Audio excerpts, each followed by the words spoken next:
a todas las personas que habéis venido hoy, gracias por venir a la conversación de María Ruiz de Brigitte Vasallo en torno a la última pieza de María en colaboración con Brigitte, Las reglas del juego. Mencionar especialmente a Ima Prieto, que no ha podido venir por motivos de agenda, que comisarió la exposición de Esvaluar y comisionó Esvaluar la pieza de las reglas del juego. Y bueno, con esto empezar la conversación que girará en torno a la pieza y después dejaremos un rato para las preguntas y podréis preguntar lo que queráis o intervenir o lo que sea. Entonces, dicho esto y hechas las presentaciones, preguntar a Brigitte y a María cómo se encontraron, cómo empezó esta colaboración, en primer lugar. Bueno, muchas gracias por habernos invitado y tenernos aquí. Y muchas gracias a todos vosotros por estar aquí hoy esta tarde. Creo que os voy a contar una historia romántica así para empezar, ¿no? Porque aquello de cómo os conocisteis, María y tú, parece que ya empieza a salir como así los corazoncitos, ¿no?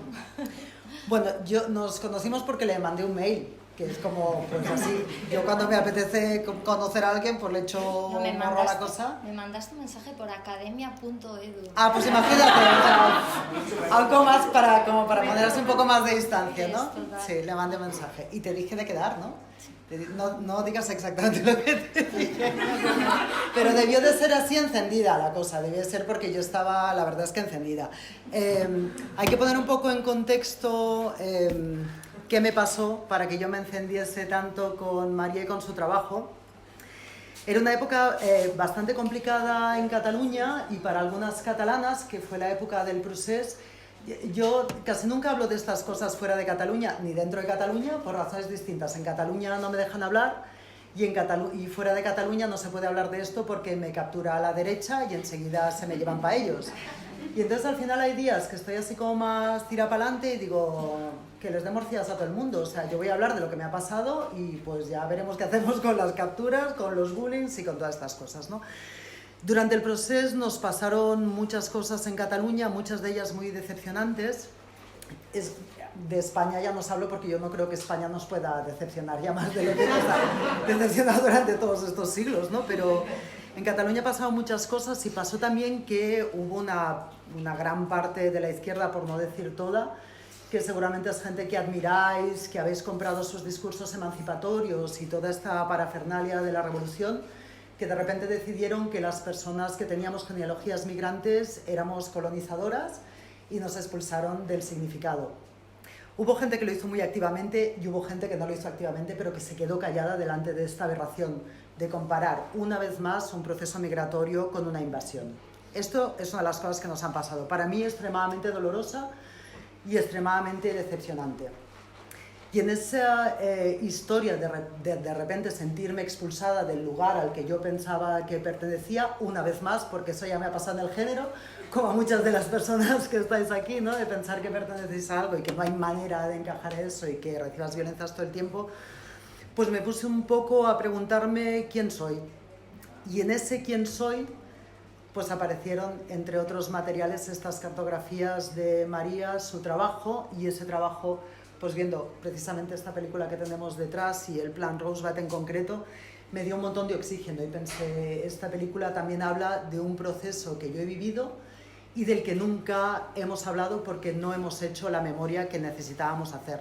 También hay que decir, un poco para descargarnos de las culpas estas que nos entran constantemente, que es que no hemos tenido ni tiempo. Si es que en cuanto hemos llegado a los espacios donde podíamos recoger esta memoria, ya estamos en otras urgencias y estamos en un territorio que ha vivido 40 años de una dictadura, no sé llamarla fascista o franquista como marca registrada, que ya sabemos que tiene sus propias lógicas, ¿no? Y entonces ese trabajo de no haber hecho la memoria que teníamos que hacer y ese trabajo de hacer la memoria que necesitamos hacer y de reivindicar todas esas historias que se han ido perdiendo en esta corrida hacia adelante, hacia esa modernidad no sé qué, europea, no en el peor de los sentidos, sino que lo digo con todo el desprecio, la palabra. En esa carrera lo que nos ha pasado es que cualquier discurso, somos como la casa aquella de los tres cerditos, que cualquiera que sople nos tumba, porque no tenemos realmente como los cimientos hechos para podernos sostener. Y es en ese contexto que yo le mando ese mail a María diciendo necesito conocerte. Entonces, yo recibo un mail por academia.edu, que es una cosa rarísima, y me dice, yo he visto tu película y tal. No digas los detalles, María. Que... No me acuerdo mucho de los detalles, pero bueno, el caso es que, claro, yo decía, pero yo es que esta mujer es súper importante, ¿no?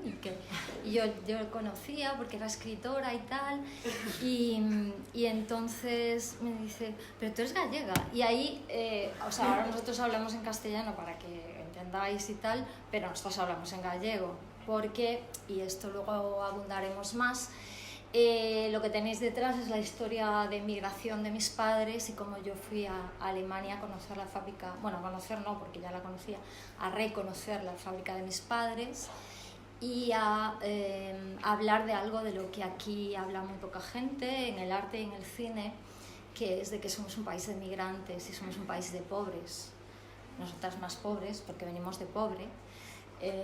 Pero que en realidad deberíamos de tener mucha más empatía porque tenemos una historia que lo avala, un histórico, ¿no?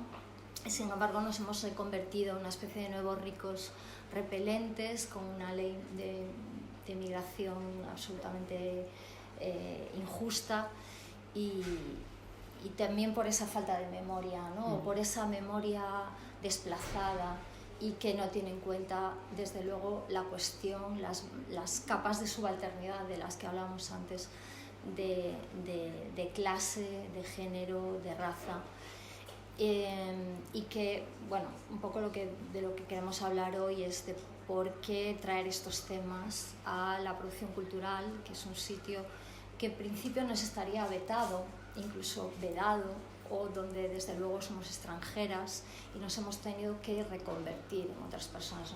Hemos tenido que hacer una performance muy fuerte, diversas performances, y para poder subsistir. Y hablábamos de hecho, las reglas del juego la tenéis abajo, luego si queréis verla. En la conversación, performance, no sé muy bien cómo llamarle. Yo empecé haciendo performance y he vuelto a la performance, pero sin cabeza, y luego ya lo entenderéis, ya entenderéis por qué sin cabeza. Brigitte, empezamos diciendo que Brigitte crece con familia, pero sin tierra, es decir, tú naces en Barcelona. Y estás recuperando Galicia últimamente, y yo crezco con tierra y en Galicia, pero sin familia, sin padres, con familia, porque yo me quedo con mis hermanos, pero sin padres, ¿no? Y entonces, bueno, de lo primero que empezamos a hablar, y de esta cuestión de la memoria, porque Brigitte hablaba del plan Rosbach, de la memoria interior, es de esta memoria que no es la memoria oficial, la memoria hegemónica, la memoria, desde luego, del régimen del 78, que borra todos estos vestigios y nos convierte en este país del diseño y en este país como de nuevos ricos, ¿no? en el que queremos convertirnos y en que nosotras estamos empeñadas en que no nos convirtamos. Entonces ahí hablamos de cuando empezamos a trabajar juntas, que empezamos a trabajar en otro proyecto que luego no salió, pero no vamos a hablar de él porque para qué darle bombo a gente que no se lo merece. Cuando empezamos a hablar de las reglas del juego, en realidad toda lo que es la pieza salió muy fácilmente porque ya teníamos muchas conversaciones previas y digamos que había como 3 puntos de los que empezamos a hablar.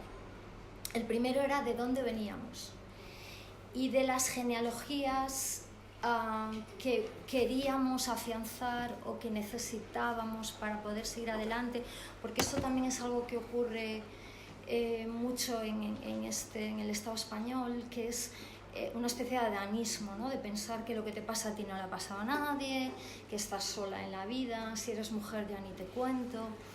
Yo ahora que doy clase lo hablo mucho, ¿no? O sea, hay genealogías, aunque seamos un país con una historia a trompicones, ¿no? Y con una dictadura muy reciente que corta una genealogía muy importante, que es toda la genealogía republicana. Imaginar lo que podría haber sido este país si la Segunda República hubiera continuado, ¿no?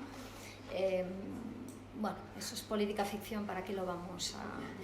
Pero esa genealogía, por una parte una genealogía histórica, pero también una genealogía personal. Y esto sí que os voy a contar un pequeño cotilleo. Cuando... Tiemblo.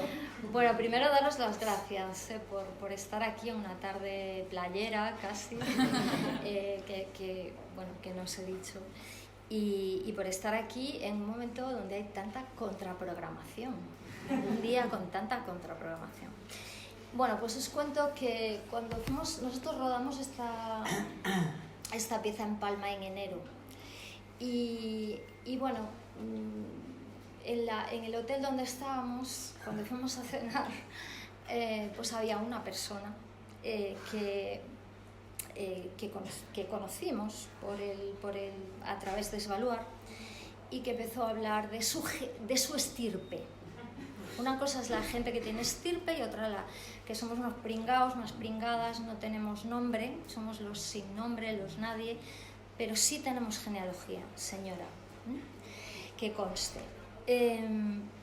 Una genealogía bastarda, mestiza, no hecha con la biología, que esto es una cosa que yo ahora soy muy reivindicativa, de por favor construyamos genealogías más allá de los lazos biológicos y cuidados más allá de las familias tradicionales y de la biología.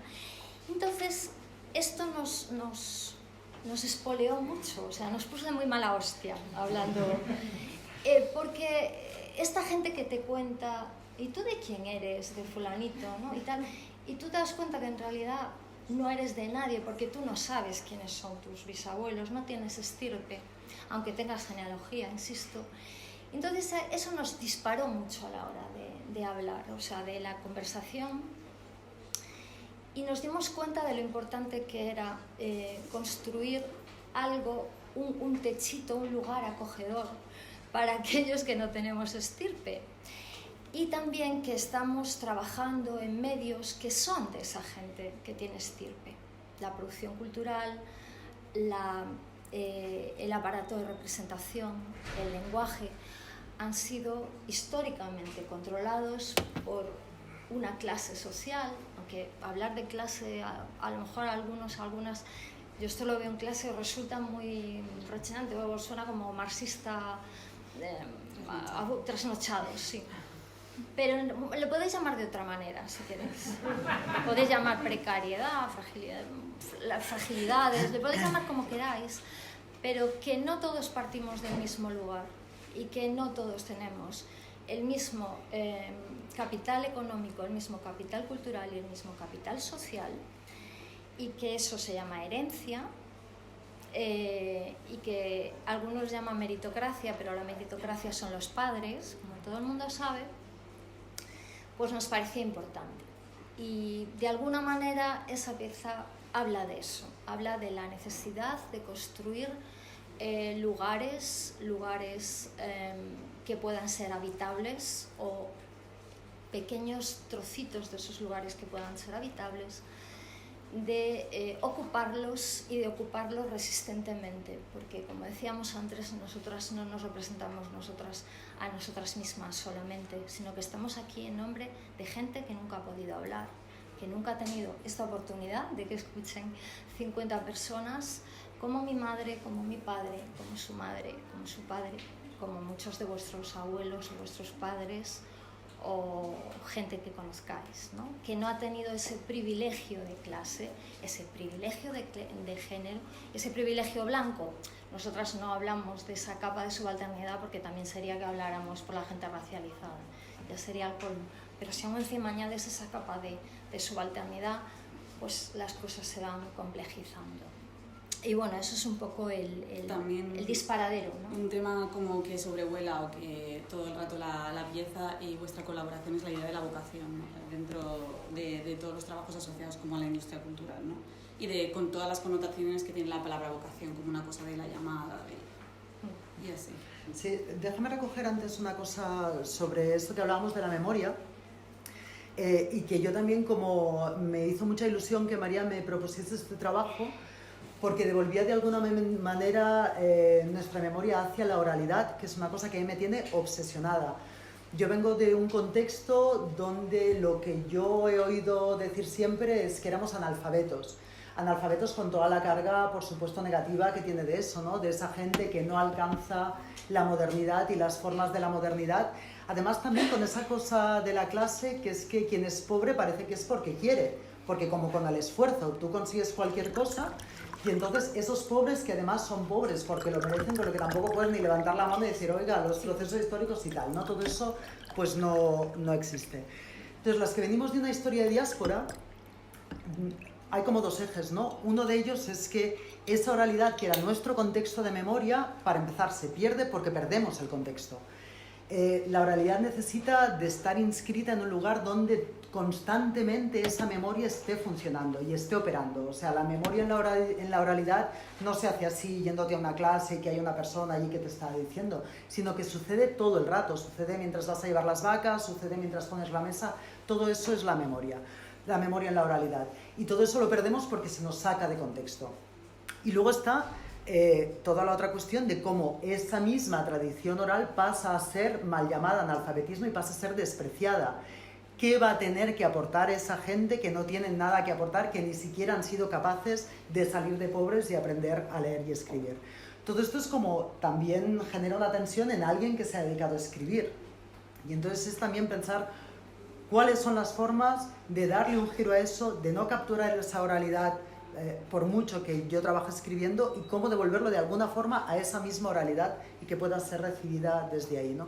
Y por eso me interesaba también tanto la forma que proponía María de hacer esta pieza. Pasamos a la vocación, ¿no? Esto que decíamos de la vocación, a mí de esto tú vas a hablar más de la vocación, que tienes ahí el tema como enganchado. Yo el tema que tengo ahí enganchado con el tema del trabajo y estas cosas, y del trabajo en el contexto artístico, los productos culturales, que todo el mundo me dice, no los llames productos, porque un producto es un zapato, no un libro. Porque me entiendes, un zapato es cualquier cosa, pero un libro es como, wow, la cosa esa, ¿no? De las que estamos tocadas por la mano de no sé quién. A mí lo que me interesa mucho de eso es, y que ya llevo años como dándole vueltas a eso, es el tema de la accesibilidad. Que la accesibilidad, como nos han vendido todas las motos del mundo, o sea, las clases dominantes lo que han hecho es disfrazarse de cosas. Y yo sé que los que venís de pobres tenéis ese olfato, y tenemos ese olfato totalmente afinado. Pero es que como el olfato tampoco es una cosa que puedas decir, no, ¿cómo lo sabes? ¿Cuál es el método científico para saber que esta es una pija disfrazada de no sé qué? No hay método científico. Mira, es que me huele mal, es que yo lo noto, lo siento en el cuerpo. Yo quiero retomar ese tema de vestirse de pobre. Eso. Entonces las clases dominantes lo que han hecho es jugarnos toda esta trampa, ¿no? De vestirse de nosotras y de al mismo tiempo hacer que nosotras nos vistamos de ellas. Con lo que aquí hay un pupurri alucinante en el que el pupurri está limitadito. O sea, el pupurri está limitado de manera que todo parezca todo, pero que la jerarquía sigue estando así. Y en esa jerarquía, quien sigue moviendo el cotarro de los productos culturales siguen siendo las mismas personas de siempre, las mismas estirpes de siempre, los mismos apellidos de siempre, ¿no? Entonces, como somos gente guay y somos gente de izquierdas, lo que hacemos es decir, nos vamos a preocupar porque todo el mundo tenga acceso a la cultura, a consumirla. Yo no quiero consumir cultura, yo quiero producirla. Y dices, vale, pero eso es una pijada tuya que quieres producirla. Pues no es una pijada mía, es una cosa comunitaria. Porque si no producimos nosotras los discursos políticos que hablen sobre la precariedad y sobre la diáspora, ¿sabéis quiénes lo están produciendo? Los pijos disfrazados de otra cosa, y así nos va. Todos esos discursos que están aquí, que nunca se consiguen aterrizar con las condiciones reales que tenemos de vida. A mí no me importa que los pijos hablen de lo que quieran, que hablen de lo que quieran. Para eso somos un lugar libre donde la gente puede hablar lo que quiera. Lo que me molesta es que cuando piensan que ese pensamiento suyo, que viene de donde viene, que viene del colchón, tiene que ser adoptado por toda la gente, por toda la demás gente, porque si no tienes colchón no puedes hacer esas filigranas que te están pidiendo hacer. Yo estoy atravesada por el tema de Cataluña, ya sabéis, pues ya os lo estoy diciendo, pero el tema, no tenemos miedo. ¿De qué carajo vas a tener miedo tú, hijo mío? ¿De qué carajo vas a tener miedo? Si te vas a pillar un avión y te vas a largar, si ya lo sabemos, si esto se complica demasiado. Entonces, eso es lo que me preocupa. Si no conseguimos tomar los medios de producción del pensamiento y de cómo se aterriza el pensamiento en los productos culturales, en todo eso, lo que estamos es constantemente teniendo acceso al consumo de los discursos que están haciendo las mismas clases dominantes de siempre. Yo voy a retomar lo que dice, no me olvido del tema de la votación.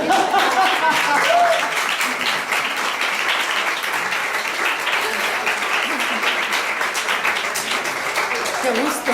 Bueno, ya veis que las dos hablamos con los codos y no nos cuesta demasiado. Podríamos hacer un dúo humorístico. Muy contenidos estamos en la pieza, María, muy contenidas estamos. Pero teníamos dos límites, no decir nombres y no insultar. Siempre. Pero en realidad las conversaciones que teníamos eran mucho más punkis. Esto me parece fundamental, el derecho a producir algo que se considere cultura. Nosotros decimos muy macarramente en la pieza, aquí las que hacemos alta cultura somos nosotras. Y es verdad. Y además también decimos, el establishment cultural necesita gente como nosotros. Y luego, luego lo volvemos a unir con algo que también comentábamos, que es, ¿de qué te quejas si tú has llegado? O algo así, ¿no? Luego lo retomamos eso porque esto nos gusta mucho. El derecho a producir cultura, es decir, algo que se legitime como cultura.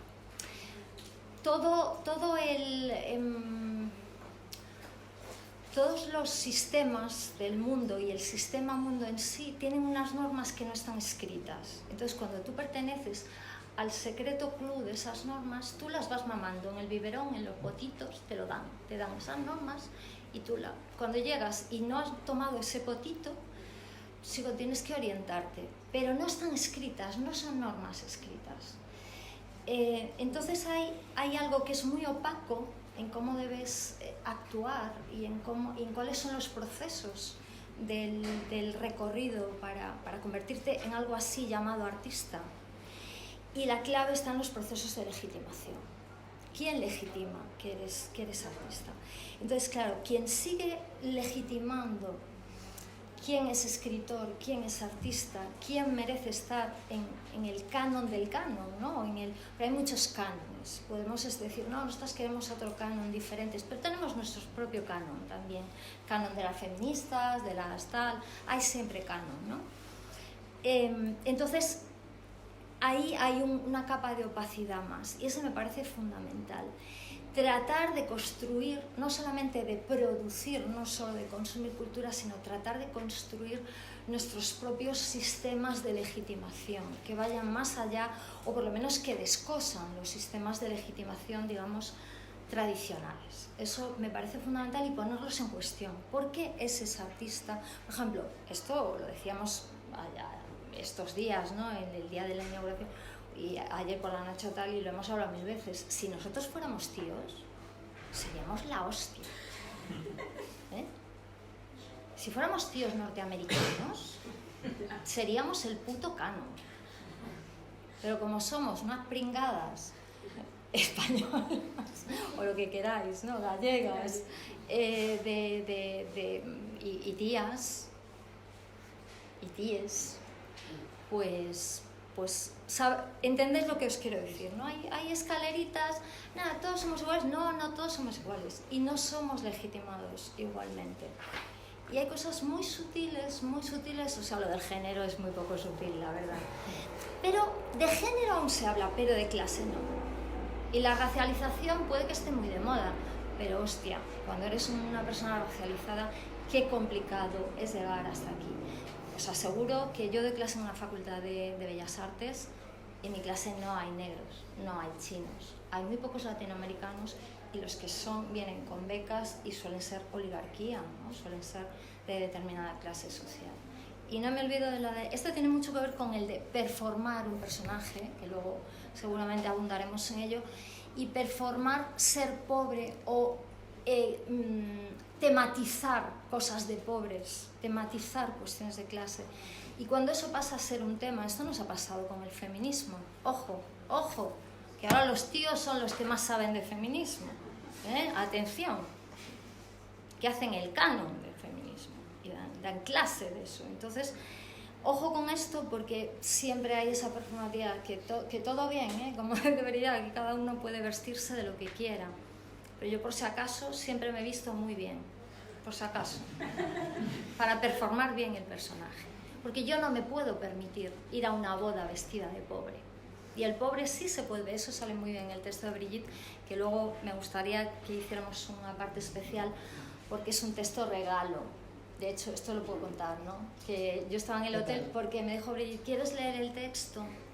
Y yo dije, no, lo voy a leer cuando ya esté impreso y tal, confío absolutamente. Entonces, estábamos en el hotel y yo lo leí y me puse a llorar muchísimo, porque es cuando alguien te hace un regalo, y un regalo de amor, ¿no? Y es, bueno, tenéis el texto ahí en el QR, os invito a que lo leáis porque es... Y habla de eso, o sea, de que solo los pijos se permiten ir a una boda, a un acontecimiento importante donde la gente humilde se arregla y se permiten ir vestidos del Decatlón, que esto es muy de pijos catalanes, muy de pijos catalanes. Y lo de la vocación, efectivamente, yo tengo un texto que se llama Mamá quiero ser artista, que de alguna forma mi pobre madre, no sé si está por ahí, ya saldrá. No es una conversación exacta con mi madre, es muchas conversaciones con mi madre, donde mi madre me decía, pero nena, ¿por qué quieres ser artista si tú eres inteligente? Atención. Mi madre era implacable, o sea, yo que llevo 20 años trabajando sobre el trabajo, mi madre me decía unas cosas que claro, que yo no podía contestar, ¿verdad? Tengo aquí a la familia. Decía, claro, si esto no te da dinero. Hostia, pues tienes razón. Esto entonces no debe de ser un trabajo. Claro, entonces, esto es un trabajo, esto no es un trabajo, y sin embargo yo me paso la vida intentando convencer a mis alumnos de que tengan una mentalidad sindicalista y que esto es un curro y que no es un curro especial, que ellos no son tocados de los dioses, que esto lo puede hacer cualquiera. De hecho, creo que lo puede hacer cualquiera. Pues si yo lo puedo hacer, como diría Groucho Marx, si me admiten en este club, no es tan especial. O sea, quiero decir, es una cuestión de curro, es una cuestión de ponerle empeño y tiempo, ¿no? Sin embargo, cuando empiezas a trabajar en esto, supongo que todos cuando tenemos 12, 13, 14 años, yo no sabía si ser poeta, si ser actriz, o sea, yo lo que quería era hacer algo del artisteo, porque lo llevaba dentro, porque me tenía que salir y tal. Luego ya me di cuenta que era una chorrada eso, que lo que a mí me gustaba en la vida era tomar cañas, en realidad. Pero igual a los 12 años pues no lo has descubierto todavía. No es el momento. No, pero quiero decir que ojo con esto, ojo con poner tu vida al servicio de algo que han construido otros y que está... y que además es un marco que no nos corresponde ni a la clase trabajadora, ni a las mujeres, ni a la gente racializada, donde tú siempre vas a tener que hacer así, cortarte un brazo, es como el cuerpo canónico de las tías, siempre vas a tener que poner, que sacar y tal, porque tu cuerpo real nunca va a encajar ahí. Pues la vocación es un poco eso. Entonces, ojo con esto y efectivamente hablamos de ello como una trampa más de esta especie de reglas no escritas, ¿no? que aparecen. También hables de dinero, de cómo uno se gana la vida, ¿no? Del trabajo alimenticio. Hablamos de dinero, porque en el arte no se habla de dinero. Eso es una de las cosas básicas, ¿no? De cómo nos ganamos la vida. Pues nos ganamos la vida con otras cosas. Y además esto se ha naturalizado, como tener dobles, triples jornadas. Si eres mujer tienes triple jornada, porque aunque no tengas hijos vas a ser una cuidadora, ¿no? Y bueno, en mi caso, y ahí hay otro tema que también es interesante, porque Brigitte no tiene esa formación universitaria, aunque todos presuponemos que la tiene, pues sabe mucho más que los profes. Pero yo me gano la vida dando clase en la universidad, y eso es otra institución terrible, donde el tema de clase también se borra, ¿no? Hay un borrado muy importante de clase, de género, racial, y luego se tematiza. Sobre todo eso se hace el currículum de mucha gente, ¿no? Entonces, ¿cómo nos ganamos la vida y cómo se ha naturalizado tener varios trabajos? ¿Por qué? Pues por lo que decíamos antes, porque el trabajo cultural, el trabajo de generar lenguaje, de generar representación, ha estado tradicionalmente hecho por personas que no tienen que ganarse la vida. y hemos vivido un breve espacio, el otro día hablábamos con Fefa, ¿no? Entramos ahí en un proceso muy pequeñito, unas décadas de democratización, y por eso hemos llegado algunas a la universidad o al mundo de la producción cultural, pero eso se ha acabado. Se ha acabado en la universidad, yo creo que ya se nota, y se ha acabado, y hay una vuelta al orden, a lo que ha sido siempre, que es, mira, pues chica, si no puedes estar 20 años a sacarte una plaza en la uni, pues dedícate a otra cosa. Si no puedes estar 20 años sin ganar pasta, o para ser artista, pues vas a tener que tener una beca familiar, ¿no? Que dicen algunos. Es que es lo que hay, es que así es la vida. Y este no hablar de dinero, porque no hay necesidad de ese pago por el trabajo.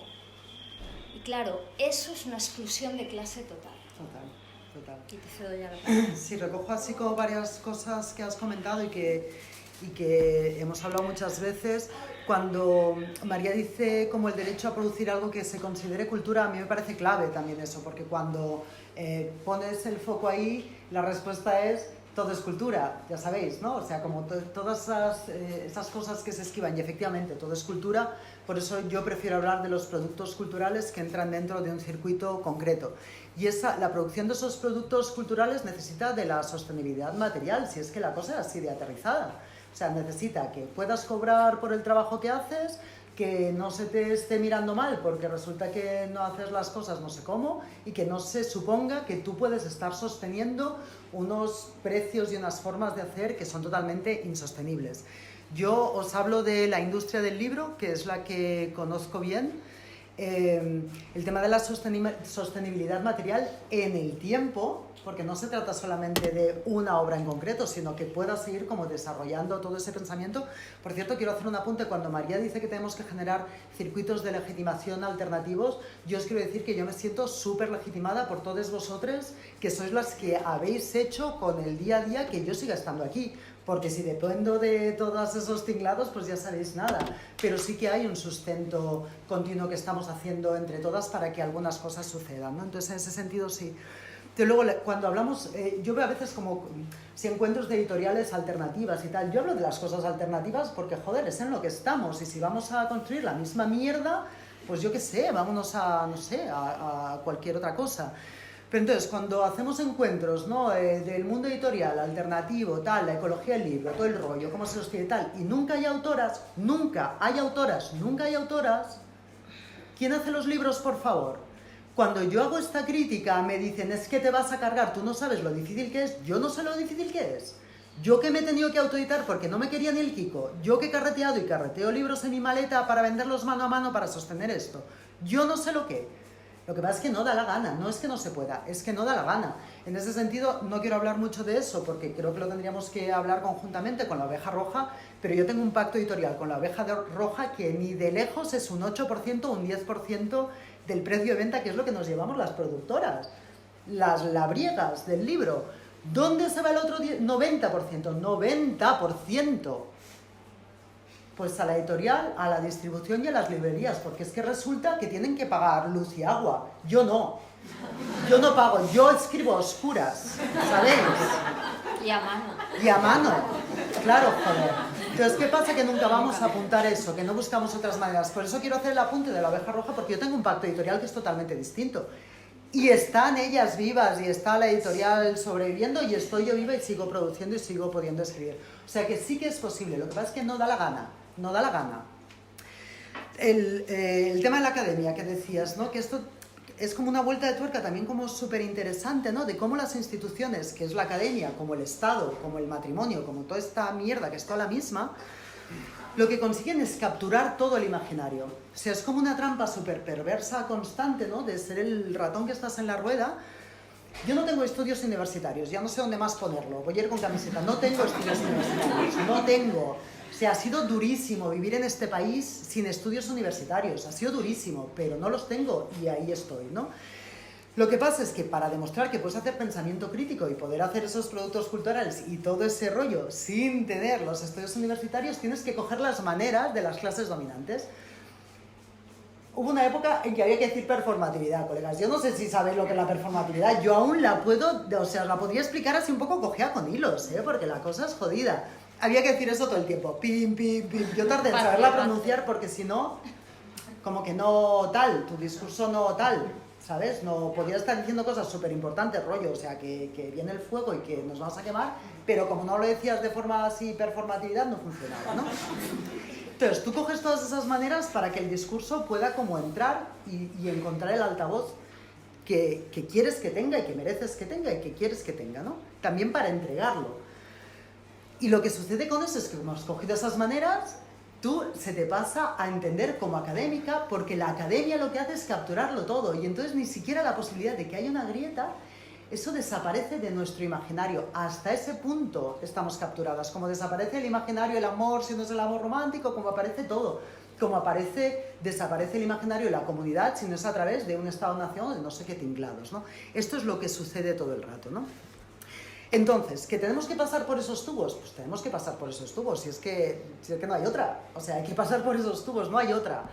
Pero hay una diferencia entre pasar por esos tubos y pasar a ser la soldadita del tubo, que nos volvemos más papistas que el Papa y nos ponemos a señalar nosotras las faltas de ortografía de la vecina. Las faltas de ortografía, amigas, ¿qué pasa con las faltas de ortografía?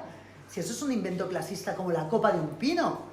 La inteligibilidad, claro, porque si yo os digo hola sin H, igual entendéis que hablo del bar. Hola, buenas tardes. O sea, ¿qué pasa con la comprensión de la lengua? En galego pues no. escríbese sin H. Eso, bastante líos tenemos. Entonces, es una cosa, es un corte de clase constantemente las faltas de ortografía, un corte de clase constante, que además lleva todo un imaginario. Bueno, la cosa esa famosa de las redes sociales y tal, de que a mí si me escriben en Tinder con faltas de ortografía no follo. Pues amiga, yo la verdad es que es lo que menos me preocupa, la falta de ortografía. Cada cual sus fetiches, pero a mí, escribiendo todo lo que eras con todas las faltas, eso no hay ningún problema. Entonces, de pasar a ser las asimiladas y las soldaditas del tubo, ¿qué pasa con la estrategia de recordar por qué hemos pasado por esos tubos y qué es el trabajo que veníamos a hacer, para qué queríamos conseguir ese altavoz? ¿No? Si era pues para el ego propio, el narcisismo propio y tal, que guay, o si era para hacer otra cosa, ¿no? Para reivindicar unas genealogías, otras formas de hacer y para hacer grietas en una maquinaria que tampoco vamos a ser arrogantes, no le hacemos las grietas, pero entre no hacerle la grieta así a lo grande, no va a caer y asimilarnos, hay un espacio, sí. Hay un espacio de posibilidad, como decíamos al principio. Sí, yo creo que es una de las premisas que también teníamos cuando grabamos la conversación performance, era no hablar en términos académicos, que es algo muy también, que podíamos haberlo hecho, que los conocemos, pero no, porque yo creo que la conversación que tú mantienes con tus amigas en el bar no es en esos términos, y lo que queríamos generar era empatía, era que tú pensaras en qué lugar de ese círculo que estamos trazando estás, ¿no? Y que generara inclusión, no exclusión. Y el lenguaje académico es un instrumento de generar exclusión. Claro, y de protegerse para que no les podamos preguntar cosas. Entonces, claro, porque hasta que llegas a tu casa y entiendes lo que han dicho mínimamente, ¿sabes dónde está la persona que ha hecho el discurso? Claro. El espíritu de la escalera. Va de eso, es que va de eso. El espíritu de la escalera, que se llama, cuando tienes toda una discusión de pareja, ¿no? Y tienes, coño, ¿cómo no le he dicho esto? A tu casa. Eso se llama el espíritu de la escalera. Eso es. Y luego, María, quería apuntar también una cosa antes de que se me olvide, porque ya tengo aquí un batiburrillo de, es que tenemos tantas de apuntes. Cosas. Sí, que no sé tampoco cómo estamos de hora, pero quería apuntar una cosa. Cuando hablamos de eso, las clases dominantes, yo me enciendo, ya veis que yo venía de un mes y medio de relax, pensaba que estaba más tranquila, estoy cabreada, tía. Estoy cabreada, sí. Entonces, el tema de las clases dominantes, todo el rollo, ¿no? El tema de la memoria de estas diásporas, 6 millones de personas salieron del Estado español entre 1950 y 1970. 6 millones de personas. Que es que cuando lo cuenta parece que solo fue tu familia, porque es que no tenemos eso, no lo tenemos, no está. Mi familia se volvió a Cataluña por error, mi familia se fue a Francia como la familia de María se fue a Alemania. Y yo digo, toda esta cosa que yo llamo charnega con TX, que os voy a ir proponiendo la palabra en los próximos años, a ver si la llenamos entre todas de un significado, todo esto que yo soy de ser una catalana que no es lo suficiente catalana y ser no sé qué y que todo el mundo intentando capturarnos para sus movidas, todas ellas.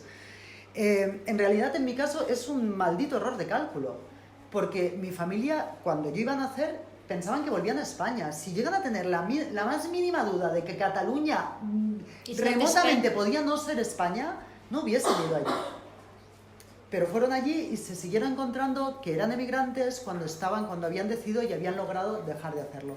O sea, todo esto es lo que arrastramos y todo esto es lo que no se puede hablar por todas esas capas de desinterés e interés de que esto no se hable al mismo tiempo, ¿no? Porque cuando hablamos de esto, cuando nos remontamos otra vez a los años 50, cuando vamos a decir, vale, éramos pobres, pero ¿por qué carajo éramos pobres? ¿Por qué carajo éramos pobres? Los que éramos pobres, ¿qué pasó ahí? ¡Fua! Empieza a supurar la cosa y empieza a verse quién es quién en este país. ¿Quién sigue siendo quién en este país? Que no han cambiado los apellidos. Que no han cambiado los apellidos en absoluto. Es que es una vergüenza. Pasaos por los museos y mirad los patronatos. Es una maldita vergüenza. Yo no sé cómo nos los estamos quemando. Están todos los franquistas allí que no se han cambiado el apellido. En Alemania al menos han tenido la vergüenza de cambiar el apellido. Aquí siguen. Teníamos a la Vallejo Nájera haciendo reality shows. Pero ¿cómo puede ser eso? ¿Cómo puede ser que esté pasando esto? Mengele particular. Efectivamente, está allí. Y aún están las víctimas de los... Claro, ¿dónde están las víctimas de esa familia que están mirando la televisión? O sea, esto es imposible que esto esté sucediendo, ¿no? Entonces, claro, pero entonces discurso encendido, y entonces decimos, no, pero es que nadie tiene la culpa de haber nacido en la familia que ha nacido. No me jodas. O sea, solamente las pobres vamos a tener culpa de la genealogía. Los demás no tienen culpa. Ok, pues no tengan culpa, fuera la culpa. Pero estupendo. Pero no presumas de estirpe. No, yo hago una petición y la voy a seguir haciendo. Que abran los malditos archivos de sus familias. Porque no sabemos lo que pasó. ¿Sabéis por qué? Porque quien tiene la información escrita no está abriendo el archivo. Está haciendo piezas escénicas sobre el ser y la nada. El archivo, amiga. El archivo de tu familia. ¿Cómo es que tu familia conservó la fábrica? ¿Cómo es que tu familia conservó la casa? ¿Dónde estaban tus antepasados y dónde estaba toda esa gente a la que tú has heredado el capital durante esos años? Ten el coraje de hacer la pieza escénica sobre eso y entregarnos esos archivos y dejarte de hostias. Eso es lo que yo quiero. Y entonces yo me quedo en calma.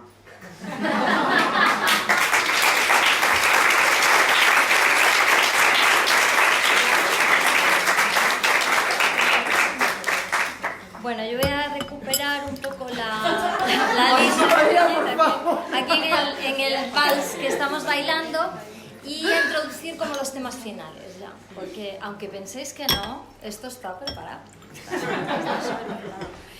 Entonces, sí, yo estaba recordando ahora, escuchándote, cuando presenté la memoria interior en Nueva York, me invitó el King Juan Carlos, se llama el centro de NYU, King Juan Carlos,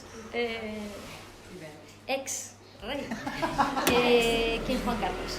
Entonces, me preguntaba Joe Lagagni en la conversación que teníamos públicamente, ¿cómo es que en España, un país de migrantes, y en Sudamérica y en Europa lo sabemos bien, cómo es que la gente no, cómo es que el mundo del arte y del cine no se ocupaba de ese tema, ¿no? Como un poco recuperando algo que decía antes. Y yo les decía, es que los que hacen cine y los que hacen arte y los que escriben libros no son hijos de migrantes, por eso no hablan de ello y sobre todo no pueden hablar de ello con algo que les atraviesa el cuerpo, que es algo que yo siempre digo, yo nunca hablo de cosas que no me atraviesan el cuerpo porque me parece que eso de hablar por el subalterno me parece una cochinería, como diría Gayatri Spivak, que ella lo dice mucho mejor, pero que cada uno tiene que hablar de lo que le atraviesa el cuerpo y de lo que realmente le interpela y puede hablar desde la realidad, ¿no? Desde los pies en la tierra. Y entonces me gustaría introducir una cosa que está sobrevolando, a ver, notemos qué es, pero voy a utilizar la palabra performatividad.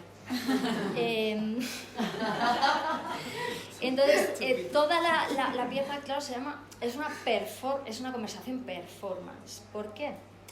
Pues porque en realidad nosotros tenemos claro desde el principio que el personaje que estamos haciendo aquí, aunque parece como incluso muy natural y tal, es una performance, lo sabéis, ¿no? Es una performance, nosotros somos diferentes con cada persona y con cada rol que interpretamos, pero si además te dedicas a la producción cultural y te dedicas a la literatura o al arte o al cine, tienes que convertirte en otra persona cuando no vienes de ahí, cuando no vienes de esa clase donde tú eso lo mamas, tienes ese capital cultural, ese capital social, ¿no? Tú eso lo tienes que suplir de alguna manera y tienes que convertirte en otra persona. Seguramente, si la historia hubiera sido otra y hubiéramos crecido, por ejemplo, en el mundo rural o en otras circunstancias, seríamos otras personas. Eso siempre es así, vosotros también seríais otras personas, ¿no? Si no estuvierais aquí, porque supongo que os interesa pues esto y estuvierais en el abierto de galerías, os dedicaréis a otras cosas, seríais otras personas. Siempre hay un performar, pero además hay performance, como los que decíamos antes, de la gente que puede ir vestida de Decathlon a la boda, porque es como, sí, es condescendiente, es una performance condescendiente, y la nuestra es una performance hazme casito, es una performance ascendente, ¿no? Y eso genera un enorme síndrome de la impostora, por supuesto, ¿no? Eso ya sabes lo que es. Yo en realidad, ¿cómo he llegado hasta aquí? Hostia, que no se enteren.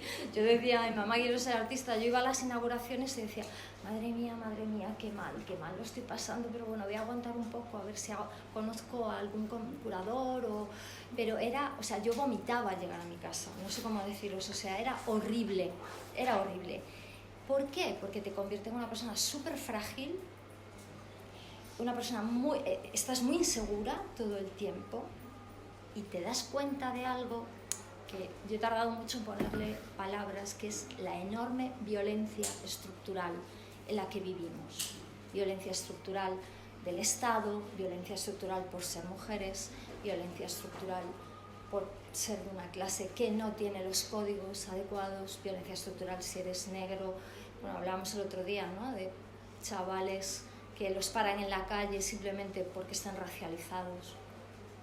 Violencia estructural, que cada uno, cada una, cada une vivimos de maneras muy diferentes, pero todo depende de esas capas de subalternidad de las que hablábamos.